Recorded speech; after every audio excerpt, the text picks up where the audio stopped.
Hello everyone, good morning student. आप सब कैसे हैं? आशा करता हूं कि आप लोग बहुत ही अच्छे होंगे और आपकी तैयारी अच्छी तरह से चल रही होगी। आज हम लोग पर्सनली 1.1 का सभी क्वेश्चन, लगभग 5 क्वेश्चन इसमें है, सभी क्वेश्चन देखने वाले हैं। पहला क्वेश्चन जो है और अच्छी तरह से इसको समझेंगे हम लोग। पहला क्वेश्चन जो है ये आप देख सकते हैं, इसको मैंने आपके लिए कॉपी में लिख रखा है, जो कि आप यहाँ से आसानी पूर्वक से समझ सकते हैं। इसमें कहा जा रहा है कि निम्नलिखित संख्याओं का एचसीएफ ज्ञात करने के लिए यूक्लिड विभाजन एल्गोरिथम का प्रयोग कीजिए। यूक्लिड विभाजन एल्गोरिथम क्या होता है, तो इसको मैंने पिछले वीडियो क्लास में आसानी से देख चुका था, जो कि आपका थ्योरी पार्ट था। उसमें थ्योरी अच्छी तरह से इस अध्याय के लिए बताया गया है, वहाँ से आप समझ सकते हैं। यूक्लिड विभाजन एल्गोरिथम में यूक्लिड विभाजन प्रमेय का यूज किया जाता है, और यूक्लिड विभाजन प्रमेय होता है भाज्य बराबर भाजक गुने भागफल जोड़ शेष, जिसमें हमें जो है ए बी करके बताया गया था, तो वही यहाँ पे हम यूज करेंगे और इसको हम लोग बनाएंगे। तो सबसे पहले इसमें आपको भाग विधि से एचसीएफ बना लेना है, जैसा कि इसमें बनाया गया है। तो आपको यूक्लिड विभाजन एल्गोरिथम के जो चरण लिखने हैं वो लिखने में बहुत आसानी होगी, और ये आपको कहीं ना कहीं अगर आता है तो बहुत अच्छी बात है कि आपको इसमें सबसे पहले क्या करना होता है, तो 225 और 135 में देखना होता है कि कौन बड़ा है कौन छोटा है। जो बड़ा रहता है वो भाज्य होता है, जो छोटा रहता है वो भाजक होता है, और इससे भाग दिया जाता है। तो इस प्रकार से एक बार में यहाँ पर लगेगा, क्योंकि 2 बार में बढ़ जाएगा। तो यहाँ पर हमने भाग दिया है, विशेष बात नहीं किया है, और यहाँ पर हमने भाग दिया है तो 90 शेष बच गया है। तो जो शेष बचता है ना, वो फिर भाजक बन जाता है, और जो यहाँ पर नहीं काट पाता है, यानी कि जो नहीं ये नहीं प्रॉपर्ली लगा पाता है, तो ये आपका भाज्य बन जाता है। तो इस प्रकार से ये बनाने का तरीका है, और यहाँ से आप फिर देखेंगे तो ये शेषफल बच गया, और शेषफल क्या बन जाता है, भाजक बन जाता है। और यह प्रक्रिया तब तक चलती है जब तक कि शेषफल जो है 0 ना हो जाए। तो इस प्रकार से यहाँ पर हम देख रहे हैं शेषफल 0 हो गया। तो यहाँ पर जब शेषफल 0 हो जाता है तो आपका ये जो है जिससे भाग लगाते हैं, ये आपका भाजक जो है एचसीएफ हो जाता है। तो एचसीएफ इसका कितना निकल गया, 45, ठीक है। यहाँ पे एचसीएफ कितना निकल गया, 45। तो ये तो एक बचपन में हम लोग इस प्रकार से बनाते थे, ये भाग विधि से हो गया।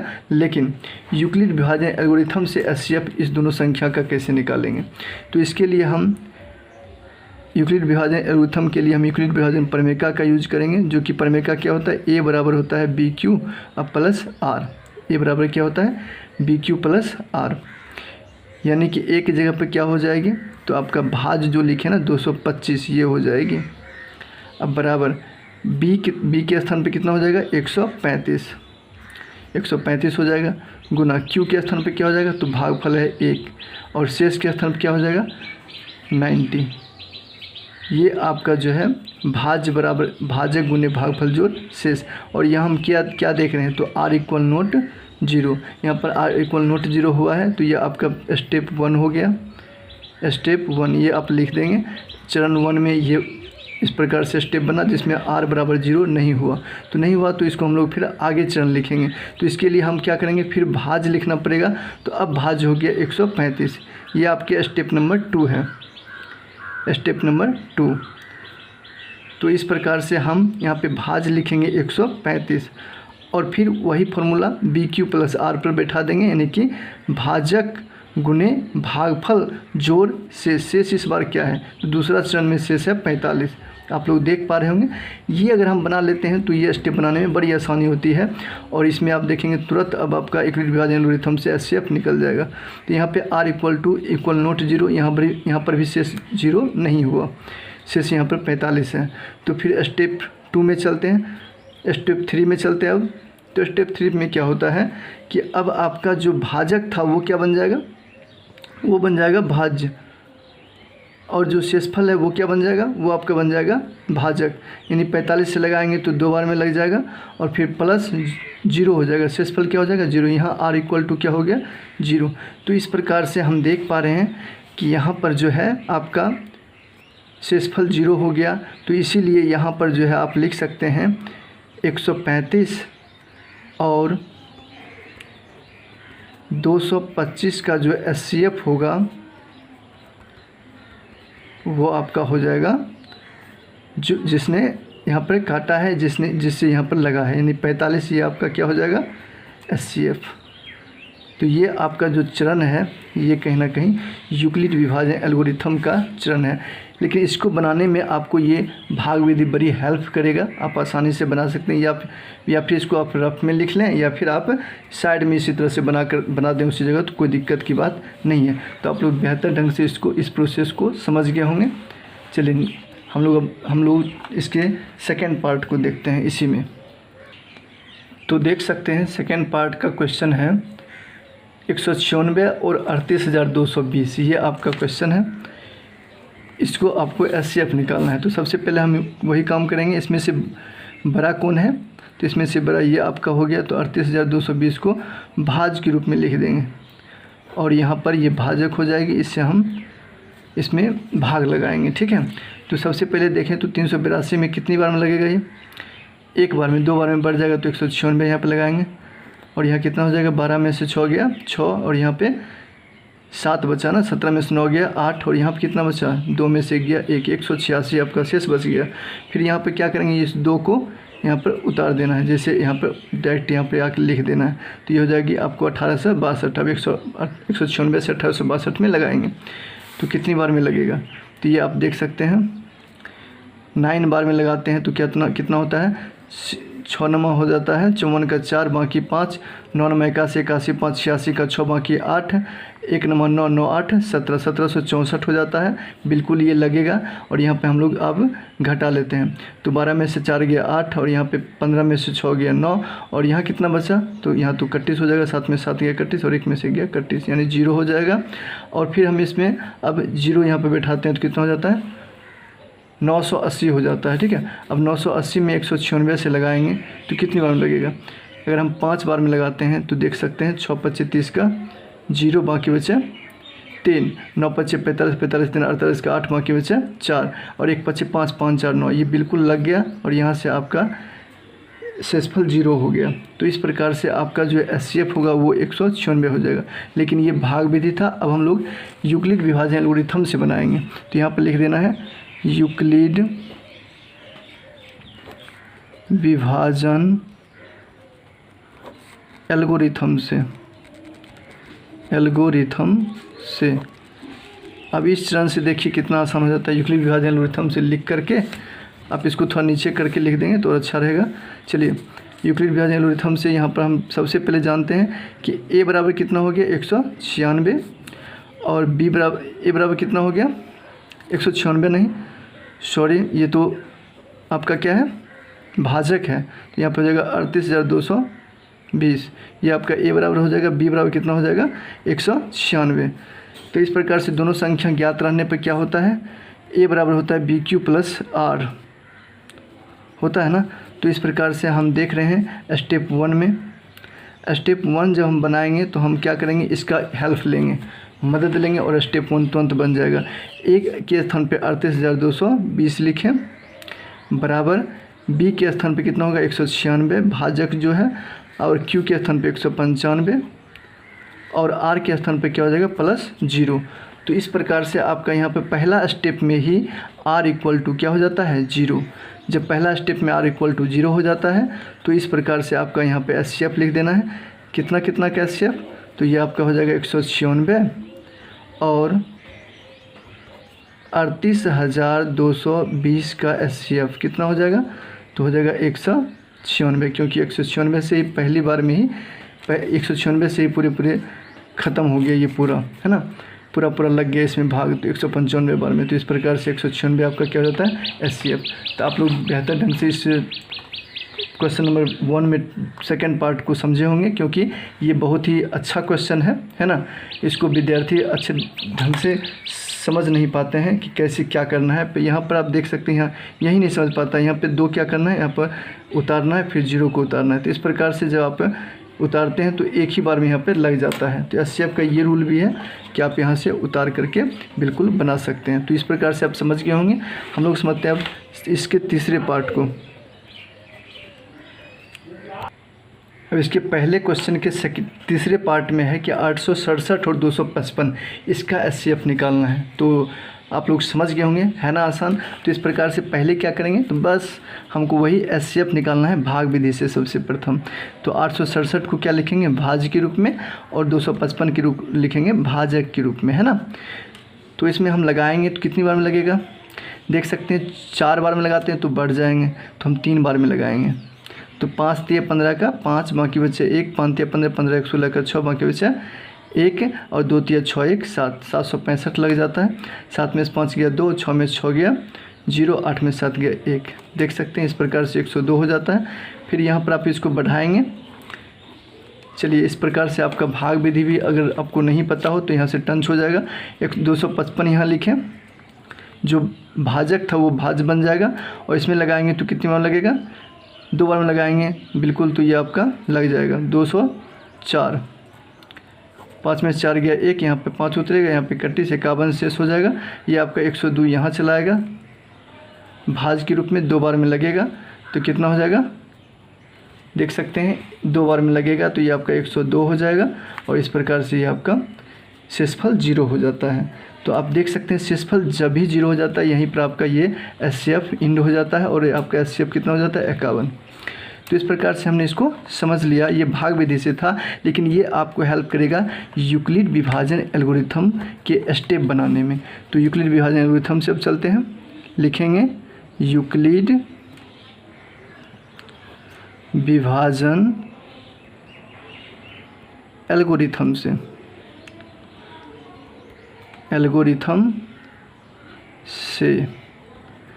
तो इस प्रकार से हम लिख देंगे। और उसके बाद फिर आप लिख सकते हैं यहाँ पे a बराबर कितना हो जाएगा, तो 2 आपके भाज्य हैं जैसे कि 867, और b बराबर कितना हो जाएगा 255।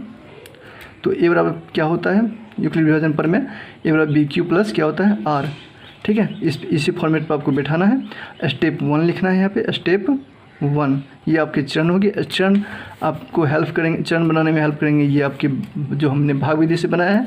तो इसमें a के स्थान पर क्या हो जाएगा 867, और b के स्थान पे 255, क्योंकि ये b है भाजक है, और गुना q के स्थान पर 3, और प्लस r के स्थान पे 102।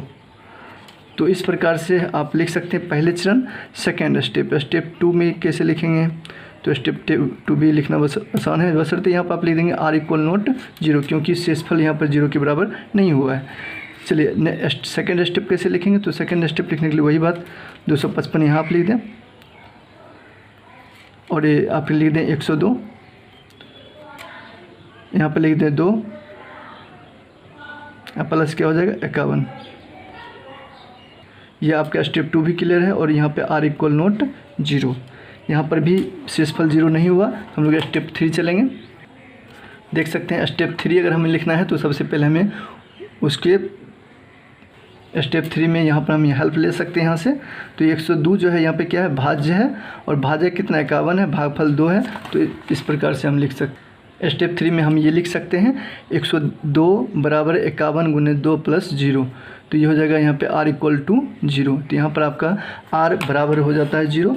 तो इस प्रकार से यहीं आपका जो है एचसीएफ ख़त्म हो जाता है। और अब आप लिख सकते हैं अतः किसका एचसीएफ, तो आपको जो क्वेश्चन में था इस प्रकार से 867 और 255 के एचसीएफ कितना हो जाता है, तो हो जाता है आपका 51।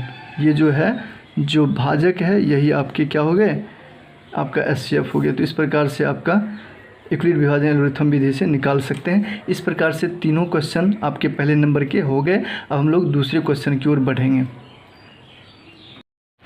अब देख सकते हैं आपका क्वेश्चन नंबर 2 है कि दर्शाइए कि कोई भी धनात्मक विषम पूर्णांक 6q + 1, 6q + 3, 6q + 5 के रूप का होता है जहां q कोई पूर्णांक है। क्वेश्चन नंबर 2 इस प्रकार से हम यहाँ भी लिख रखे हैं जिससे कि आप आसानी से समझ पाएँ। देखिए क्वेश्चन नंबर 2 यहाँ पर लिखा हुआ है कि दर्शाइए कि कोई धनात्मक विषम पूर्णांक 6q + 1, 6q + 3 या 6q + 5 के रूप का होता है जहाँ q कोई पूर्णांक है। तो मैंने यहाँ सॉल्यूशन के रूप में कुछ लिख रखा है ताकि आपका समय जो है कम लगे और आप समझ पाएँ। तो सॉल्व यहाँ से है कि माना कि a कोई धनात्मक पूर्णांक है, यहाँ पर एक धनात्मक पूर्णांक के रूप में आप a मान लेंगे तथा b बराबर 6। a और b यहाँ पर क्यों मानेंगे, क्योंकि इससे आपका यूक्लिड विभाजन प्रमेय पर ये बैठ पाएगा। ठीक है, यूक्लिड विभाजन प्रमेय क्या होता है, तो ए बराबर होता है बी क्यू प्लस आर, उसमें 2 धनात्मक पूर्णांक आपको रहना चाहिए। तो यहाँ पर हमने बी को 6 ही क्यों माना है ना, ये क्वेश्चन उठता है ना कि 6 ही क्यों माना है, क्योंकि आपका यूक्लिड विभाजन प्रमेय में आपको 6q + 1, 6q + 3, 6q + 5 ये आपको दर्शाना है इसमें, इसलिए आपको 6 ही मानना पड़ेगा, है ना।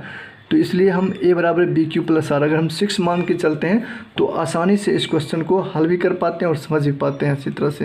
तो देखिए a का मान क्या हो जाएगा, बी क्यू प्लस आर, ये किससे होता है, तो ये यूक्लिड विभाजन प्रमेय होता है, जो कि भाज्य बराबर होता है भाजक गुने भागफल जोड़ शेष, और इस पर जो है आपको बैठाया गया यहाँ पे।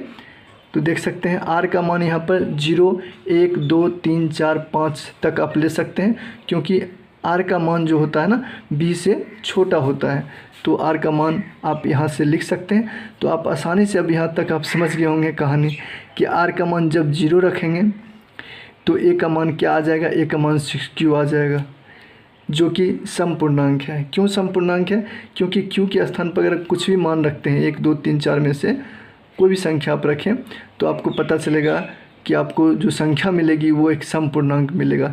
जैसा कि अगर हम 2 रखते हैं तो 6 दूनी कितना होता है 12, जो कि समपूर्णांक है। तो कहीं ना कहीं a का जो कोई भी धनात्मक पूर्णांक जो हम a माने हैं तो a यहाँ पर जो आया है जो कि समपूर्णांक आएगा। लेकिन यहाँ पे क्या जा रहा है, कोई भी धनात्मक विषम पूर्णांक 6q + 1, 6q + 3 या 6q + 5 के रूप का होता है। तो यहाँ पर तो a जो आया समपूर्णांक आया, ठीक है, लेकिन ये समपूर्णांक है तो यहाँ पर कहा जाता है 6q + 1। तो देख सकते हैं 6q + 1 r बराबर 1 रखते हैं तो ये जो है ये एक विषम पूर्णांक है। ये जो समीकरण दिखाई दे रहा है आपको a बराबर 6q + 1, ये क्या है, विषम पूर्णांक है। r का मान 2 रखते हैं तो क्या होता है, तब समीकरण जो बनता है वो बन जाता है आपका 6q + 2, जो कि ये भी एक ये जो समीकरण है ये भी एक प्रकार से क्या हो जाएगा, जो कि समपूर्णांक होगा। अगर आप q का मान कुछ संख्या रखें यहाँ पर तो पता चलेगी कि ये क्या है, समपूर्णांक है, समपूर्णांक है। तो आपको कहीं ना कहीं अब नज़र आ रहा होगा कि 6q + 1, 6q + 3, 6q + 5 जो सिद्ध करने के लिए कहा जा रहा है वो सत्य है। अगर r का मान अगर हम 3 रखते हैं तो देखते हैं क्या होता है, तो a का मान हो जाता है 6q + 3, जो कि विषम पूर्णांक है, जो कि विषम पूर्णांक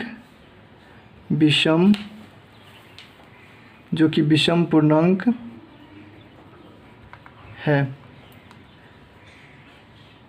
नेक्स्ट है कि अगर r का मान अगर हम 4 रखते हैं तो क्या होता है, तो a का जो मान होगा वो 6q + 4 होगा, और जो कि ये क्या होगा, समपूर्णांक होगा, जो कि समपूर्णांक है, समपूर्णांक है। तो इस प्रकार से आप लिख सकते हैं आसानी से। अगर r का मान अगर हम 5 रखते हैं तो a का मान क्या हो जाता है, 6q + 5, जो कि विषम पूर्णांक है। इस प्रकार से यूक्लिड विभाजन प्रमेय के द्वारा जो है हम आसानी से सिद्ध कर पाए जो कि विषम पूर्णांक है। क्या सिद्ध कर पाए, तो सिद्ध कर पाए कि a का मान जो है 6q + 1 देख सकते हैं ये आपका विषम पूर्णांक निकला, और a का मान जो धनात्मक पूर्णांक माने थे यहाँ पर देख सकते हैं 6q + 3 ये भी विषम पूर्णांक निकला, और a का मान 6q + 5 ये भी विषम पूर्णांक निकला। तो आप लिख सकते हैं यहाँ पे लास्ट में कि अतः सिद्ध होता है कि कोई भी धनात्मक विषम पूर्णांक 6q + 5, 6q + 1, 6q + 3 या 6q + 5 के रूप का होता है। इस प्रकार से आप 2 लाइन लिख देंगे। तो चलिए इस प्रकार से ये क्वेश्चन आपका यहाँ पर एंड हो जाता है। तो चलिए आप लोग समझ पाए होंगे। नेक्स्ट क्वेश्चन अब हम लोग देखते हैं। अब है क्वेश्चन नंबर 3। जैसा कि आप देख पा रहे हैं मैंने लिख रखा है, किसी परेड में 616 सदस्यों वाली एक सेना की टुकड़ी को 32 सदस्यों वाले एक आर्मी बैंड के पीछे मार्च करना है। दोनों समूहों को समान संख्या वाले स्तंभों में मार्च करना है। उन स्तंभों की अधिकतम संख्या क्या है जिसमें वे मार्च कर सकते हैं। स्तंभों की अधिकतम संख्या पूछी जा रही है। 616 सदस्यों की संख्या दी हुई है और 32 सदस्यों वाले आर्मी बैंड के पीछे मार्च करने वाले सदस्यों की संख्या दी हुई है।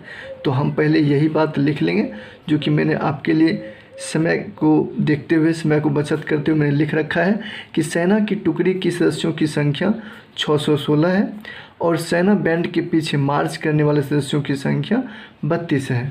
तो इसे आप लिख लेंगे। फिर यहाँ पर लिखना है, इस दोनों बातों से स्पष्ट होता है कि अब जो है हम स्पष्ट होता है कि हम जब इसका एचसीएफ निकालेंगे तो हमें अधिकतम संख्या, स्तंभों की अधिकतम संख्या मिल जाएगी। तो हम यहाँ लिख सकते हैं स्पष्ट है, जो पूछी जा रही है स्पष्ट है कि स्तंभ की अधिकतम संख्या क्या होनी चाहिए। स्पष्ट है कि स्तंभों की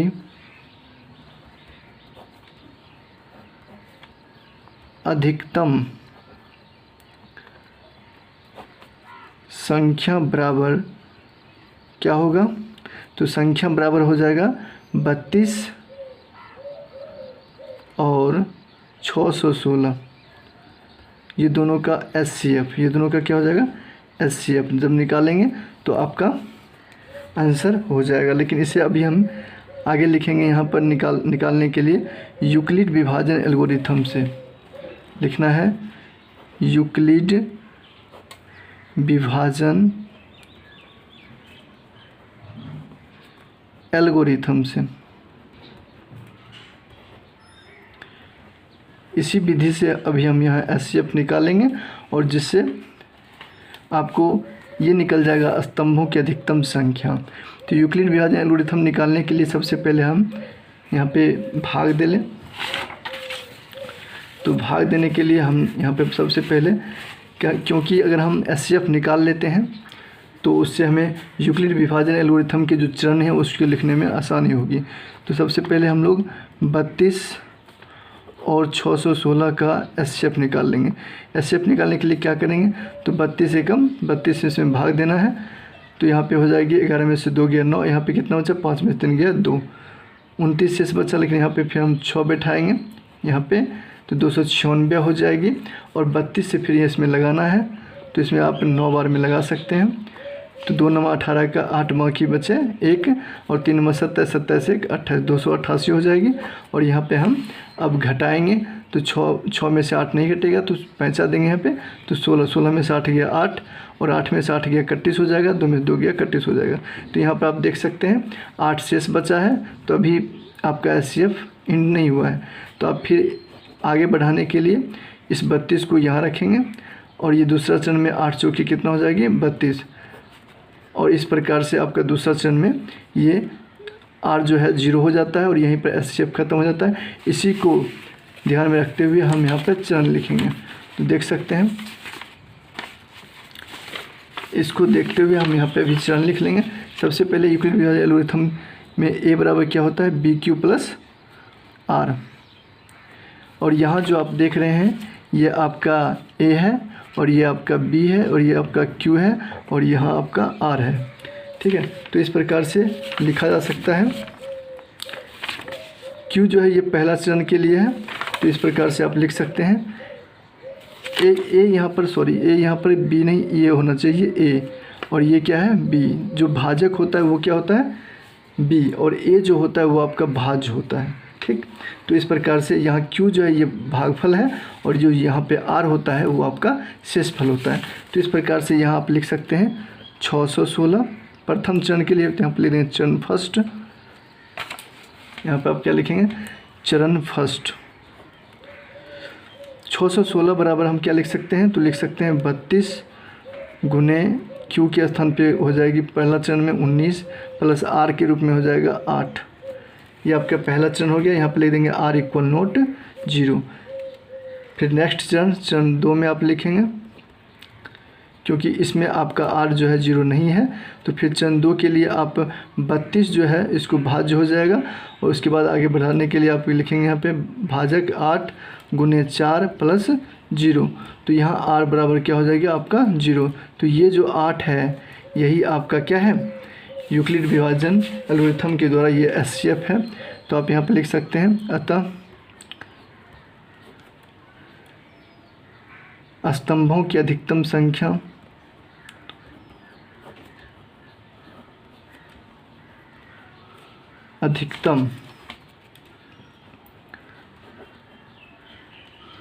अधिकतम संख्या वो आपका क्या हो जाएगा, वो आपका हो जाएगा 8। तो इस प्रकार से आपका यही आंसर हो जाता है। फिर नेक्स्ट क्वेश्चन में हम लोग इसी तरह से अच्छी तरीक़ा से समझते हैं। यूक्लिड विभाजन प्रमेय का प्रयोग करके दर्शाइए कि किसी धनात्मक पूर्णांक का वर्ग किसी पूर्णांक m के लिए 3m या 3m+1 के रूप का होता है। ये आपका क्वेश्चन नंबर 4 है। यूक्लिड विभाजन प्रमेय का इसमें प्रयोग करना है। यूक्लिड विभाजन प्रमेय का तो आपको इससे 1.1 में पीछा छोड़ने वाला नहीं है। इसे आप अच्छी तरह से समझ लीजिए, क्योंकि मैंने थ्योरी पार्ट में बता चुका है कि यूक्लिड विभाजन प्रमेय का क्या होता है। तो a बराबर BQ+R होता है ना।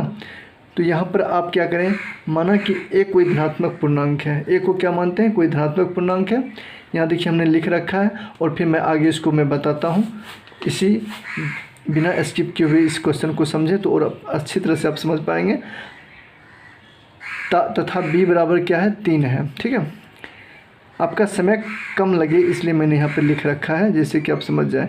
और यहाँ पर a कोई धनात्मक पूर्णांक है तथा b बराबर क्या है, 3 है। 3 क्यों माने हमने, क्योंकि 3 अगर आप रखते हैं तभी आपका 3m या 3m+1 के रूप का होता है, क्वेश्चन में जैसा कि बताया गया है। तो b को यहाँ पर आपको 3 मानना पड़ेगा, और a बराबर होता है BQ+R।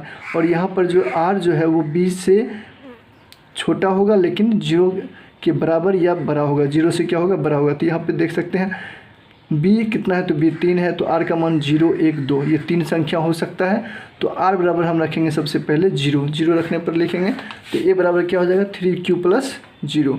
तो यहाँ पर a का वर्ग क्यों किया गया है, क्योंकि क्वेश्चन में देखिए कहा जा रहा है कि धनात्मक पूर्णांक का वर्ग किसी पूर्णांक m के लिए 3m या 3m+1 के रूप का होता है। तो यहाँ पर हम क्या करेंगे, a का वर्ग किए तो 3q², यानी कि a का वर्ग 9q² हम लिख सकते हैं, और a का वर्ग पुनः लिख सकते हैं 3 × 3q²।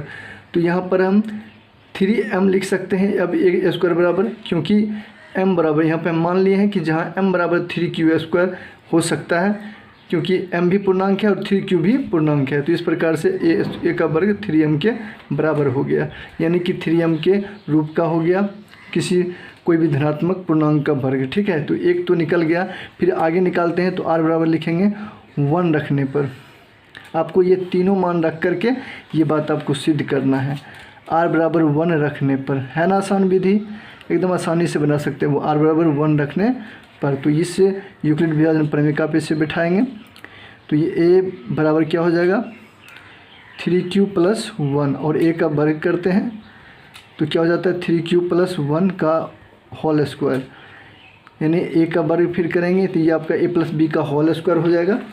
a+b का होल स्क्वायर ये क्या होता है, तो ये आपका होता है a² plus 2ab plus b²। ये आपका सूत्र होता है a+b का होल स्क्वायर। तो यहाँ पर a का वर्ग क्या हो जाएगा, तो ये हो जाएगा आपका 3q का स्क्वायर प्लस 2 मल्टीप्लाई 3q, 2 गुना 3q और गुना 1 और प्लस 1 का स्क्वायर। तो इस प्रकार से हो सकता है। और a का वर्ग फिर लिखेंगे तो क्या हो जाएगा 9q², और ये हो जाएगा आपका 6q और प्लस ये हो जाएगा आपका 1। तो इसको अगर हम 3m+1 के रूप में लिखना चाहें तो बिल्कुल लिख सकते हैं। यहाँ पे आप क्या करें, a बराबर a का वर्ग लिख सकते हैं, a का वर्ग हो जाएगा। यहाँ पे आप 3 कॉमन ले लें इस दोनों में, तो क्या हो जाएगा 3 कॉमन लेंगे तो यहाँ पे क्या हो जाएगा 3q² अब प्लस 3q, ठीक, अब प्लस का 1। तो आप देख सकते हैं यहाँ पर हम लिख सकते हैं। अब हम यहाँ पे लिख सकते हैं a का वर्ग बराबर, a का वर्ग क्या हो जाएगा, तो ये आपका हो जाएगा 3m+1 का रूप का, क्योंकि जहाँ लिख देंगे यहाँ पे जहाँ m बराबर वो जो आपका कोष्ठक में है उसको आप लिख देंगे। कोष्ठक में आपका है 3q² plus 3q, 3q² plus 3q, ये जो आपका है जो कॉमन लिया गया था ना, तो ये बचा था कोष्ठक में, तो ये आपका m बराबर हो गया। तो यहाँ पर आपका 3m+1 के रूप का आ गया a का वर्ग, है ना। अब एक और संख्या बचा है, वो है 2 आपका। तो यहाँ पर हम r बराबर 2 रखने पर ये रखेंगे, 2 रखने पर, और इस प्रकार से यूक्लिड विभाजन प्रमेय का पर इसे रखेंगे। तो ये बराबर क्या हो जाता है 3q + 2, और a का वर्ग करेंगे तो ये भी हो जाएगा 3q + 2 का वर्ग। अब आसानी से आप a + b का होल स्क्वायर पर इसको कर सकते हैं।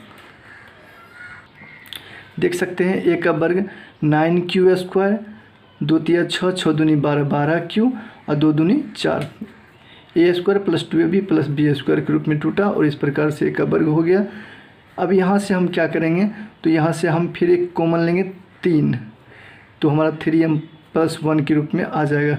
और यहाँ भी इसको भी अलग करना पड़ेगा, तो पहले एक बार और कर लेते हैं। a का वर्ग क्या हो जाएगा 9q² + 12q + 3 + 1।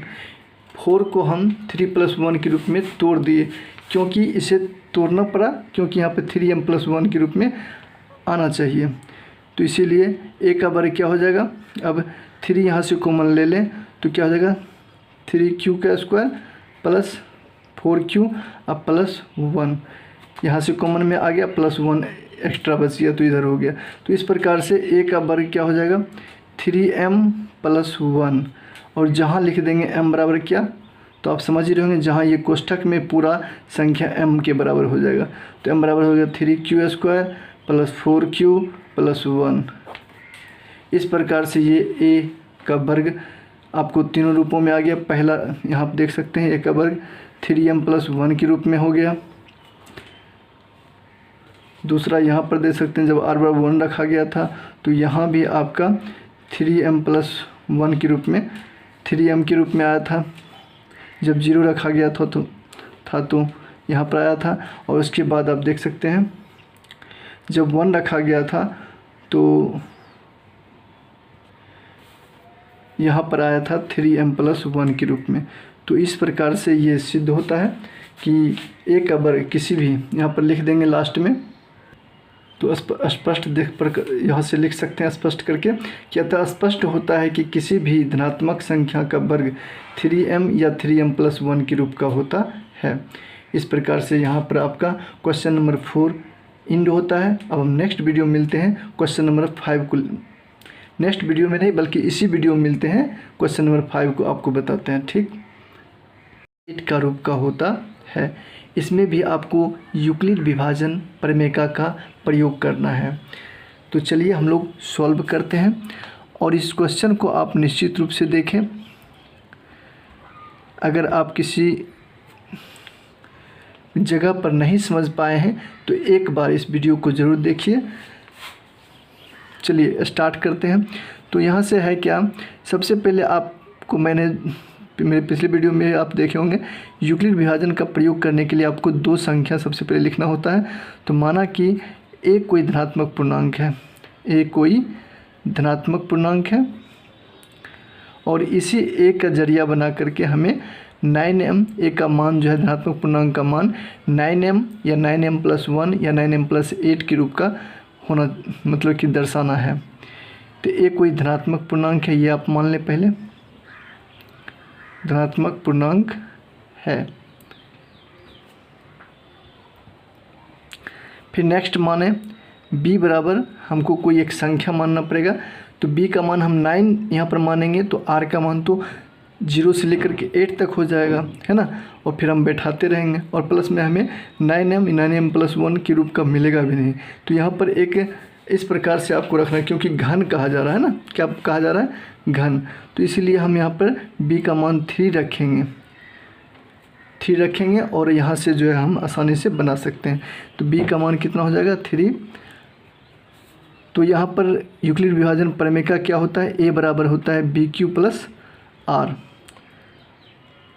तथा b बराबर 3 है। यहाँ पर लिख देंगे तथा b बराबर 3 है। तो a का मान क्या हो जाएगा bq + r, और यहाँ पर देख सकते हैं a बराबर 3q + r, और यहाँ पर जहाँ हम यहाँ पर लिख देंगे जहाँ r जो है वो 0 से बड़ा या बराबर होगा लेकिन 3 से छोटा होगा, क्योंकि b से छोटा होता है ना। तो यहाँ पर r का मान कितना हो जाएगा 0 1 2, मात्र ये 3 संख्याएं आपको बैठाना है और इस प्रकार से 3 संख्या पुट करके और आप एक का कोई भी धनात्मक पूर्णांक का मान जो है 9m प्लस 1 या 9m प्लस 8 के रूप को दर्शा सकते हैं। सबसे पहले हम लोग r बराबर 0 रखने पर इसको लेकर चलते हैं। तो a बराबर क्या हो जाएगा 3q प्लस 0 और a का मान तब क्या हो जाएगा 3q। लेकिन यहाँ कहा जा रहा है किसी भी धनात्मक पूर्णांक का घन, यानी कि आपको a का घन करके तो आपको 9m या 9m प्लस 1 के रूप में लाना है। तो हम इसका घन करते हैं, तो 3q का घन, तो इस प्रकार से ये हो जाता है a का घन क्या हो जाएगा, इसका हो जाएगा 3 तिया 9 9 तिया 27 q का घन, इस प्रकार से लिखा जाएगा।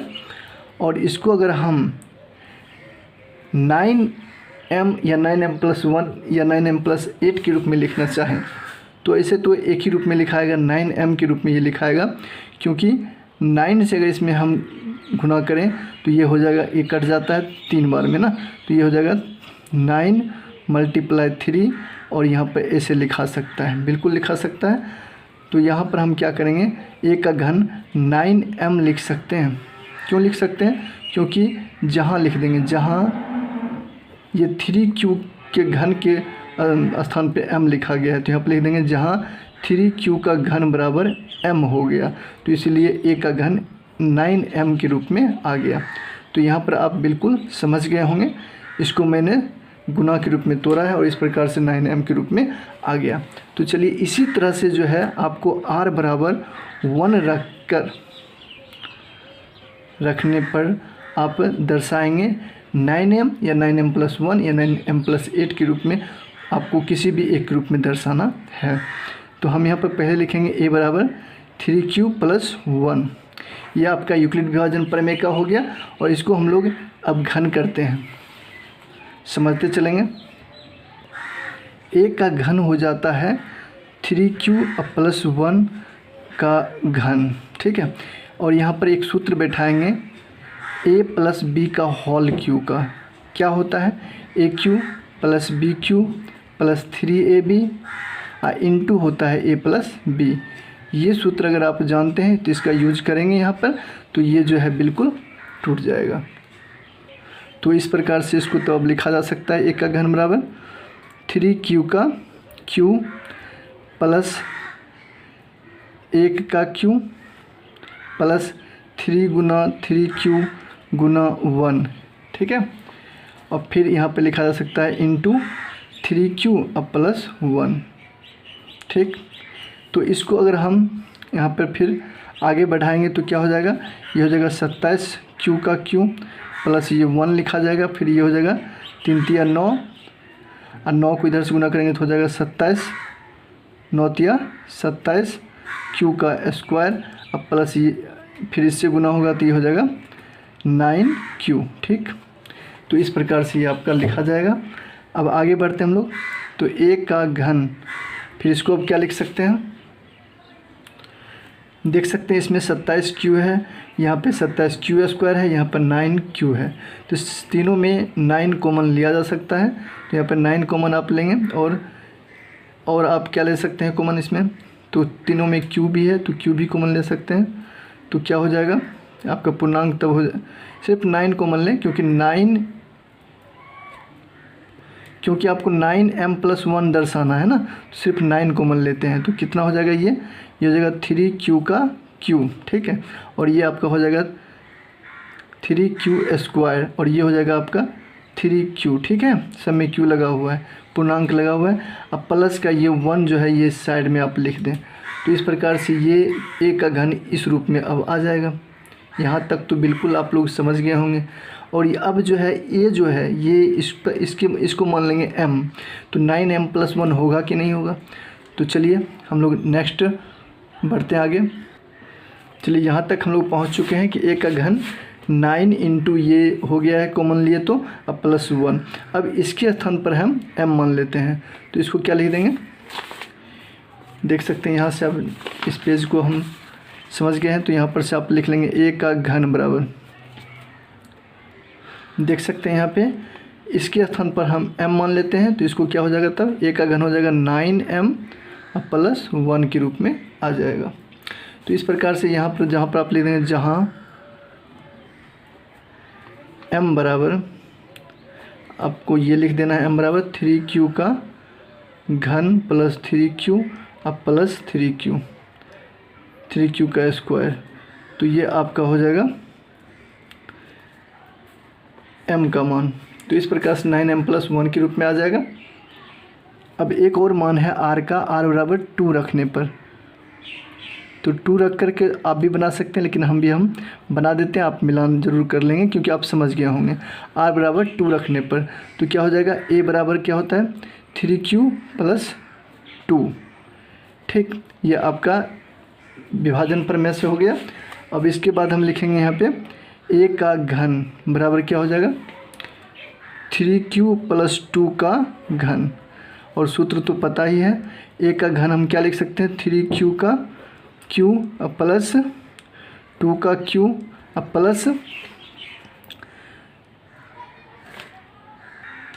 प्लस लिख सकते हैं 3 गुना 3q प्लस, फिर गुना यहाँ पे लिखेंगे गुना 2, क्योंकि 3ab होता है ना, 3ab इंटू a + b यानी 3q + 2। इस प्रकार से आपका सूत्र लिखा जाएगा, बिल्कुल नोट कर लें। आगे इसी स्टेप को बढ़ाएंगे तो क्या हो जाएगा, a का घन बराबर, इसको हो जाएगा 27q का q प्लस 2 का q कितना होता है 8 प्लस 3 × 9 9 दूनी 18 q। एक स्टेप हम यहाँ पर फिर से लिखते हैं, क्योंकि अगर हमें गुना करना है तो यहाँ भी कर सकते हैं, लेकिन फिर से एक स्टेप बढ़ाते हैं तो जिससे आपको अच्छी तरह से समझ में आए। तो a का घन क्या हो जाएगा 27q का q plus 8 plus 18 × 54 q square, अब प्लस ये हो जाएगा 36q, ठीक है। देख सकते हैं यहाँ तक आप समझ गए होंगे। तो a का घन बराबर क्या हो जाएगा, यहाँ पे आप देख सकते हैं कॉमन ले सकते हैं 9, इसमें से भी 9 और इसमें से भी 9 कॉमन लिया जा सकता है, तो कितना हो जाएगा 9m + 1 9m + 8, ये याद रखेंगे। इस रूप में आपको किसी रूप में इसको बनाना है, तो 8 तो दिखाई पड़ रहा है, तो 9m + 8 का रूप का बनेगा। तो 9 से इसमें गुना करते हैं तो कितना हो जाता है, 9 से इसमें भाग देते हैं तो कितना हो जाता है 3q का q बचेगा, प्लस इसमें भाग देते हैं तो 9 × 6 = 54 6q का स्क्वायर बचेगा, इसमें भाग देते हैं तो 4q बचेगा, ठीक है। अब प्लस का 8 है ना आसान। तो इस प्रकार से आप a का घन यहाँ पर लिख देंगे, देखिए 9m + 8 यानी कि 9m + 8 में लिखा जा सकता है, क्योंकि इसके बराबर m हो जाएगा, है ना। तो लिख देंगे जहाँ m बराबर 3q का q प्लस 6q का स्क्वायर प्लस 4q। तो इस प्रकार से आप देख सकते हैं तीनों के मान रखने पर, r बराबर तीनों मान रखने पर आपका 9m + 1 9m + 8 या 9m के रूप का आ चुका है। तो ये आपका, जब हम r बराबर 2 रखें तो ये मान आया। नेक्स्ट देखते हैं, जब हमने r बराबर 0 रखा था तो यहाँ पर आप देख सकते हैं एक का घन 9m के रूप का आ गया, और जब r बराबर 1 रखे थे तो देख सकते हैं 9m + 1 के रूप का आया था। तो इस प्रकार से अब हम लिख सकते हैं, तो लास्ट में इस प्रकार से हम लिख सकते हैं, अतः स्पष्ट होता है कि किसी धनात्मक पूर्णांक का घन 9m + 1 या 9m + 8 का के रूप का होता है। तो इस प्रकार से यहीं आपका पर्सनल 1.1 के सभी क्वेश्चन एंड होते हैं। आपको कैसा लगा निश्चित रूप से आप बताएंगे कमेंट करके। So thank you very much, all the best, have a nice day. आपका दिन शुभ हो।